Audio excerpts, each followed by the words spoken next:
Grand Rising, guys and girls. My name is Boyani Bosibori.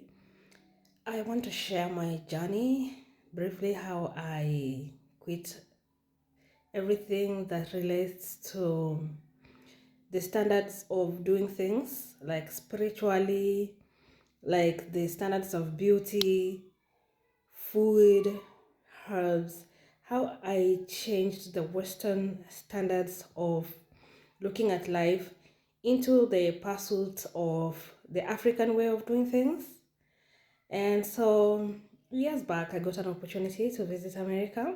I stayed there for 4 years, and I would see in the news about several shooting cases, and I would notice that there was so much racism that even when George Floyd died, I was in America, and it was a shock to me because when the people of other races come to Africa, we see them as, same people to us. We treat them so kind, we give them direction, we welcome them to come and see our parks. But what I was seeing was a very different, picture of how they would welcome us. Even the people who had lived there with them, like the African Americans, they were treated different.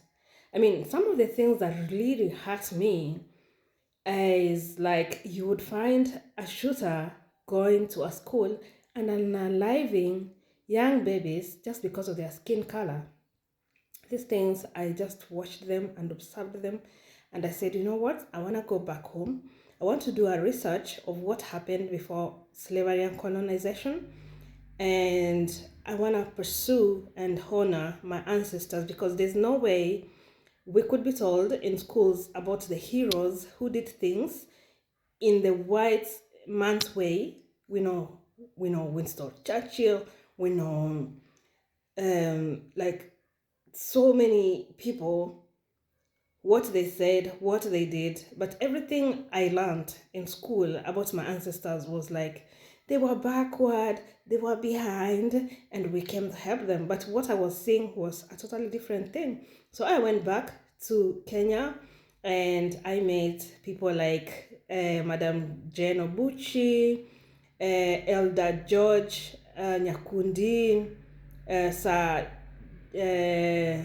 Obino, Mwalimu Obino, and I learned from them. I asked questions. I bought books that they have written. There's one book that 12 elders, both male and female, from the Gusi community have put together, and it even dates back to before colonization, what we ate, how we worshipped, how we related with our wild animals, how we related with the plants, and I felt so much connected. And I said, you know what? I'm gonna pursue this way. And that is when I started growing my natural hair. I stopped wearing makeup. I'm using a little bit of filters now, but I don't do makeup. I cut my nails. I don't wear cutex. I tried as much as possible to embrace the few things I could. I changed my diet. I embraced more of African diet, African way of eating. And the most deepest thing that I did is to embrace the African gods that were worshipped before colonization and slavery. And Africans did not believe that there was only one God, and they did not believe that there's only heaven in the sky. They believed that we are born into heaven, and whatever we do now, we will get reincarnated and pay for it. So people always wanted to do good to each other so that they plant good seeds. The Indians call it karma. And that is the same thing that our ancestors believed. Then we also believed in reincarnation. We saw our children as the new bodies that were given to us while on earth, and their spirits were blended with the spirits of our ancestors. That is why we named our children after ancestors that had passed on. And most of the time in the community before slavery and colonization, old people even knew the times and the days they were going to pass away, and they would call for family meetings and give their wills. And we even knew how to help mothers give birth at home. We one of the greatest achievements of my community as the Guste Nation was head surgery. They were experts in doing head surgery using only herbs. And we had home births, we had homeschooling. They would identify the talents of a young baby while they were born, and they would nurture them when they were so young.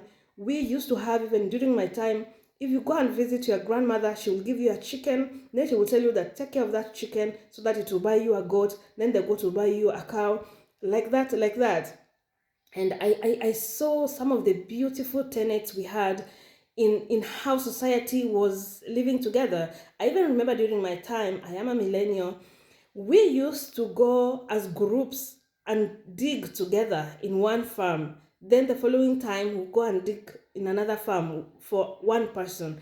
And eventually, the work became so easier because people would be singing some songs, people would share meals, work together. And all this now has changed and it's going away. And one of the things that I really admire the Honorable Dr. Matiang'i of Kenya is when he was able to get a little access into education, he introduced the embracing of African cultures to our children. And I was like, this is very, very commendable.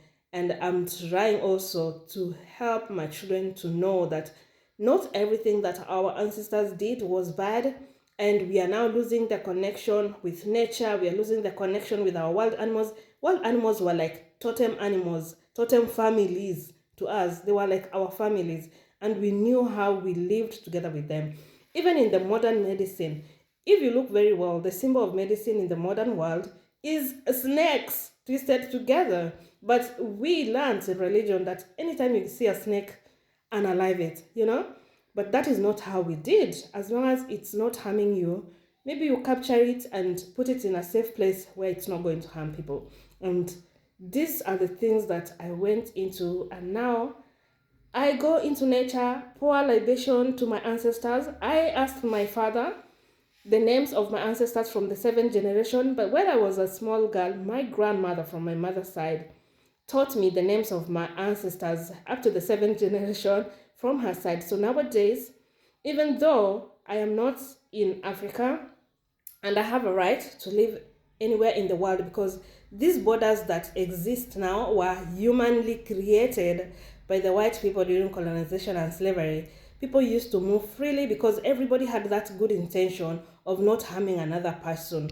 So passports and all IDs and everything, these were things that were just introduced by slavery. So do not question me as why are you living outside the Africa?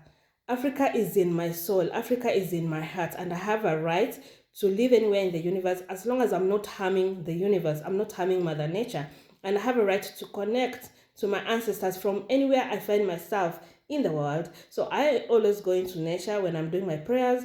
I pour a libation to my ancestors. I call them by name, and I give my prayers to Engoro, the god of my ancestors. When I gave birth to my daughter, I did not go to dedicate her in a church. The way my ancestors did child dedication was to press the milk during very early morning in the sunrise, and you say these words, Rioma Nderere, Naintenkorere. It was a contract between the mothers and the universe because they had an understanding about reincarnation, that this child does not just belong to me, the child belongs to the universe. And as I do my human duty as a mom, the universe will also do its human duty to be able to protect my baby for me. And that is what I just wanted to share.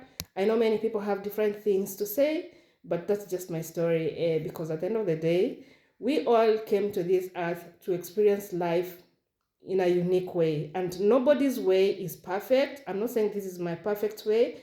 I'm just sharing my experience and my journey. Thank you.